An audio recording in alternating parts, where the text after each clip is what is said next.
अहम खबर है, आपको बताएं कराची में एफआईए की पुलिस के हमरा फिरोजाबाद में कार्रवाई रिपोर्ट हुई है। पीसीएचएस में शहरी को कत्ल करने वाले मुल्जिमान पकड़े गए हैं। बताया जा रहा है कि मुल्जिमान ने 20 जुलाई 2026 को शहरी नसीम अब्बास को फायरिंग करके कत्ल किया था। सीसीटीवी फुटेज की मदद ली गई है, जिससे तीनों मुल्जिमान की गिरफ्तारी अमल में आई है। गिरफ्तार मुल्जिमान में हारिस, विसाल और रमीज शामिल हैं। पुलिस हुकाम की जानिब से यह बताया गया है, जबकि 3 पिस्टल, मकतूल से छीना गया मोबाइल फ़ोन और मोटरसाइकिल भी बरामद कर ली गई है। कराची में एफआईए की पुलिस के हमरा फिरोजाबाद में ये कार्रवाई, पीसीएचएस में शहरी को कत्ल करने वाले मुल्जिमान पकड़े गए हैं। मुल्जिमान ने 20 जुलाई 2026 को शहरी नसीम अब्बास को फायरिंग करके कत्ल किया था। इस हवाले से मजीद तफसीलात सामने आ रही हैं कि सीसीटीवी फुटेज की मदद ली गई है और तीनों मुल्जिमान को गिरफ्तार किया गया है। गिरफ्तार मुल्जिमान में हारिस हैं, विसाल हैं और रमीज शामिल हैं। इसी पर मजीद बात करेंगे, मोहम्मद काशान हमें अपडेट कर रहे हैं। काशान, बताइएगा।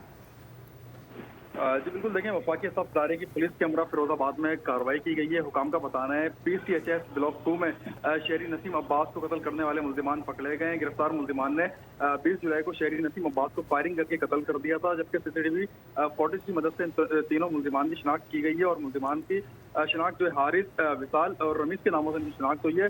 जबकि मुल्जिम जो है मरकजी मुल्जिम ने कत्ल की प्लानिंग को जो है डाकुओं के डकैती के दौरान मुजहमत पर कत्ल करने का जो रंग देने की कोशिश की थी। मुल्जिमान से 3 पिस्टल, मकतूल से छीना गया मोबाइल फोन और दीगर जो है मसरूका सामान है बरामद कर लिया गया। बरामद होने वाले पिस्टल और मोटरसाइकिल जो नसीम अब्बास के कत्ल में इस्तेमाल किए गए थे। इसी वाले से पुलिस हुकाम का बताना है गिरफ्तार मुल्जिमान के खिलाफ राब्ते के साथ मुकदमा दर्ज करके मजीद तफ्तीश और तहकीकात का आगाज कर दिया गया है। ठीक है काशान, आगाह करने के लिए बहुत शुक्रिया आपका। सब्सक्राइब करें और बेल दबाएं ताकि कोई खबर रह न जाए।